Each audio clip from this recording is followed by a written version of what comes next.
Hello, Virgos, Sun, Moon, Rising, and Venus signs. Kamusta kayo? Sana po ay nasa mabuti kayong kalagayan. Welcome back po sa Star Tarot. At kung bago kayo rito, welcome din po kayo. Please subscribe, like, share my videos, and leave me a comment po kung nakaresonate kayo. Thank you. So, tignan natin kung ano mga messages ninyo, Virgo.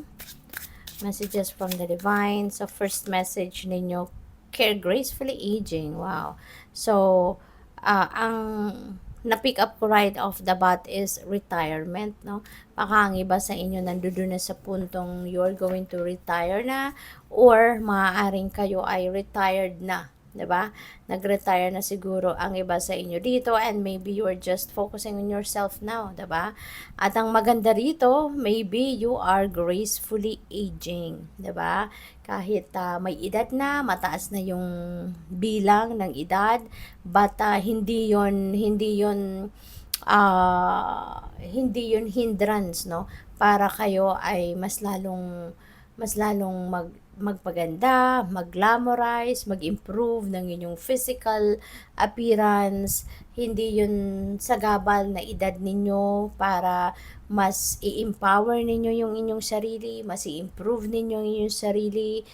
Hindi yun sagabal para kayo ay maging matuto, maybe ang iba kasi sa inyo po pwedeng nag-a-attend pa rin kayo ng mga trainings, ng mga workshops, ng mga ganon, sa kung ano man ang interest ninyo, kasi baka meron kayong mga hobbies, 'di ba, na gusto ninyong i-enjoy, and baka meron diyang mga pa-seminar, meron diyan mga pa-training, no? And maybe you are attending those, 'di ba? So, yung edad, no? Yung mataas na edad, yung retirement age, is not a hindrance para sa inyo. Para mas lalo ninyong pagandahin ang inyong sarili at mas lalo ninyong i-empower at reinvent yung inyong sarili. Kaya, kudos to you. Have fun and enjoy, 'di ba? So, what else?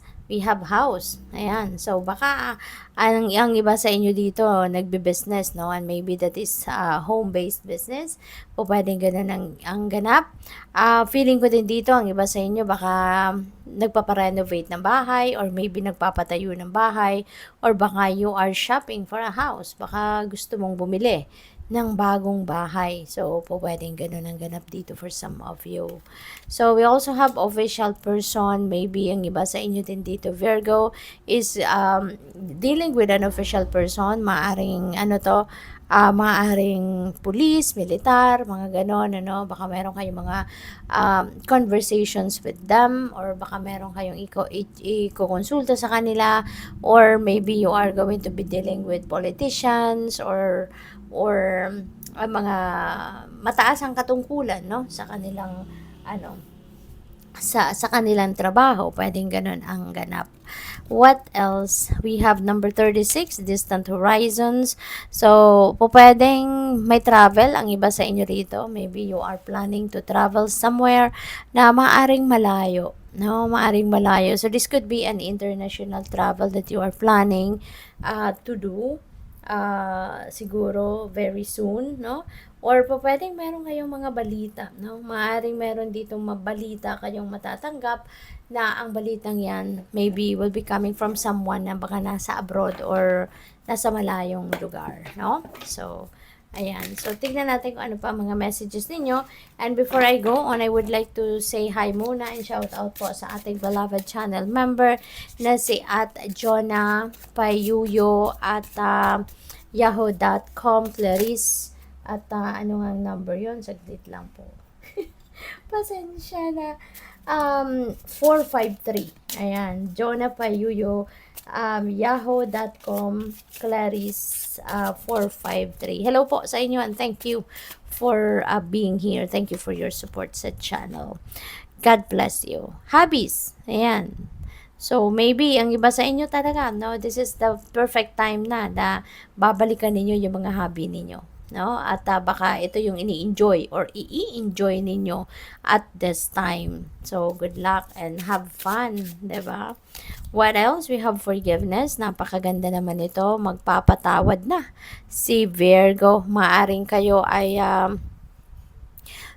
It's either kayo yung hihingi ng forgiveness, no, sa isang tao, or merong mga taong hihingi sa inyo ng iyong kapatawaran kung meron silang mga nagawang hindi maganda, hindi paborable para sa iyo. So maybe maglalakas ng loob na ang mga ito na humingi ng inyong kapatawaran. Someone is going to apologize, or po pwede rin naman, Virgo, no, na ngayon kahit hindi humihingi ng tawad sa'yo or hindi ka na nga kinakausap ng kung sino man na medyo nakagawa ng hindi maganda sa'yo, even if they are not talking to you, or he or she is not talking to you or asking for your forgiveness, baka kusa mong papatawarin ang taong ito or mga taong ito so that you can move on with your life. You know?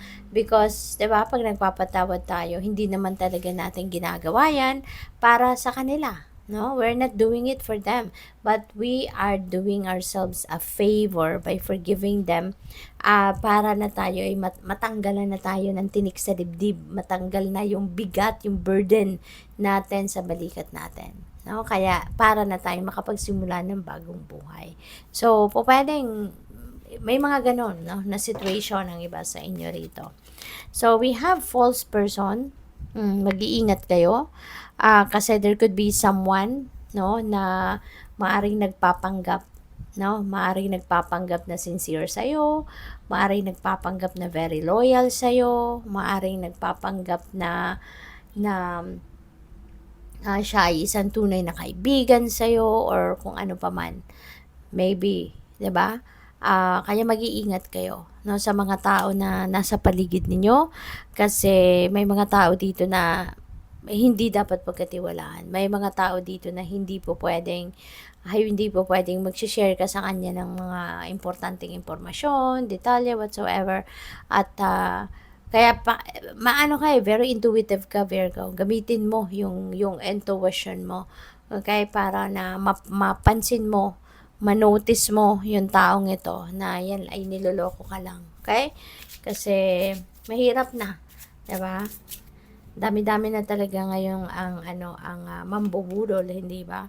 We have adult children. Ang iba sa inyo siguro na meron ng mga adult children. Maybe there are important things that you are going to discuss, no, with them. Baka baka sila ay mag-a-approach sa'yo because they need your help, they need your support, they need your advice, mga ganon.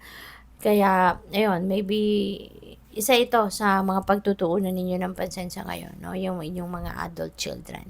So, good luck sa'yo. Thank you for watching. Love and light. Namaste.